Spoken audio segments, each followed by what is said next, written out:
നമുക്കൊരു പാവയ്ക്ക തോരൻ ഉണ്ടാക്കാം. അപ്പോൾ അതിന് വേണ്ടിയിട്ട് ഒരു ചട്ടി വെച്ച് 2 ടേബിൾ സ്പൂൺ വെളിച്ചെണ്ണ ഒഴിക്കാം. അത് വെളിച്ചെണ്ണ ചൂടായി വരുമ്പോൾ നമുക്ക് കടുക് ഇട്ട് കൊടുക്കാം. അതിനോടൊപ്പം തന്നെ ഒരു 1/4 ടീസ്പൂൺ ജീരകം. ഇത് രണ്ടും പൊട്ടി വരുമ്പോൾ 2-3 വറ്റൽമുളക് ഇട്ട് കൊടുക്കാം. അതിനോടൊപ്പം തന്നെ നമുക്ക് സബോള ഇട്ട് കൊടുക്കാം. സബോള ഒരു അത്യാവശ്യം വലിപ്പമുള്ള ഒരു സബോളയാണ് ഞാൻ എടുത്തിട്ടുള്ളത് കേട്ടോ.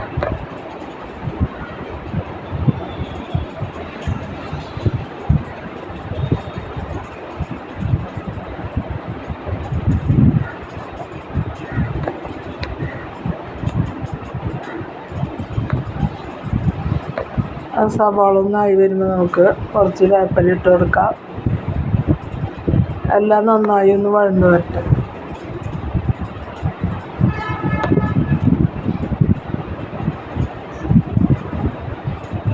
നന്നായി വരുമ്പോൾ ഒരു 3 പച്ചമുളക് നടുവേക്ക് എറിതിട്ടുണ്ട് കേട്ടോ.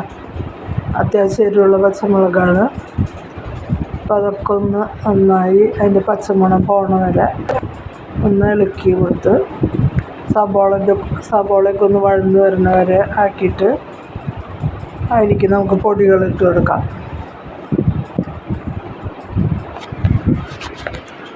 അപ്പോൾ കയ്പക്കായ എന്ന് പറയും, പാവയ്ക്ക എന്ന് പറയും. ഞങ്ങൾ കയ്പക്കായ എന്നാണ് തൃശ്ശൂർ പറയുക. അപ്പോൾ അതൊരു വെള്ള കളറുള്ള കയ്പക്കായ ആണെങ്കിൽ അത്ര കയ്പുണ്ടാവില്ല കേട്ടോ. അപ്പോൾ ഇതങ്ങനെ ഒരു കയ്പക്കായാണ്. അപ്പോൾ അതുകൊണ്ട് നമുക്ക് വലിയ കയ്പൊന്നും ഉണ്ടാവില്ല. പിന്നെ തേങ്ങയൊക്കെ ഇടണ കാരണം നല്ല ടേസ്റ്റി ആയിട്ടുള്ളൊരു തോരനായിട്ട് കിട്ടും. ഇപ്പോൾ ഒരു അരമുറി തേങ്ങ ഞാൻ ചെരുകി വെച്ചിട്ടുണ്ട്. ചെറിയ തേങ്ങയുടെ അരമുറി തേങ്ങ ചെരുകി വെച്ചിട്ടുണ്ട്. സബോളയൊക്കെ ഒന്ന് നന്നായി അതിന് മൊരിയൊന്നും വേണ്ട കേട്ടോ, ഒന്ന് നന്നായി വഴന്ന് വന്നാൽ മതി. അപ്പോൾ അതിലേക്ക് നമുക്ക് 1/4 ടീസ്പൂൺ മഞ്ഞൾപ്പൊടി, 1/2 സ്പൂണ് മുളക് പൊടി, കാശ്മീരി മുളക് പൊടി ഇട്ടത്. ഞാൻ മറ്റേ പച്ചമുളകിന് നല്ല എരിവുണ്ട്. നമ്മുടെ ഈ കളറിലാണ് കേട്ടോ ഈ പാവയ്ക്ക ഇരിക്കുന്നത്. ഇതിനധികം കയ്പില്ല, കയ്പ് കുറഞ്ഞൊരു ടൈപ്പാണ്.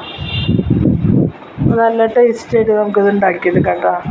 ഒരു കടും പച്ച കളറൊക്കെ വരില്ല, അതിനൊക്കെ ഭയങ്കര കയ്പായിരിക്കും. ഇതിനത്ര കയ്പില്ല.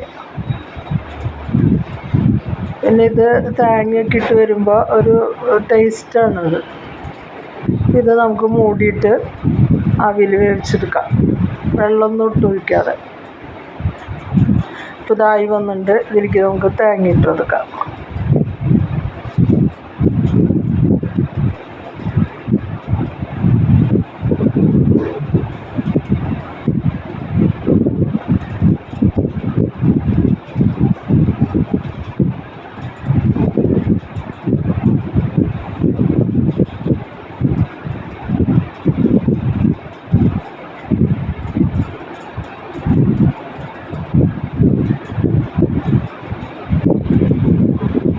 ഉപ്പൊക്കെ പോരെങ്കിൽ നോക്കിയിട്ട് നമ്മൾ ഇട്ട് കൊടുക്കണം കേട്ടോ.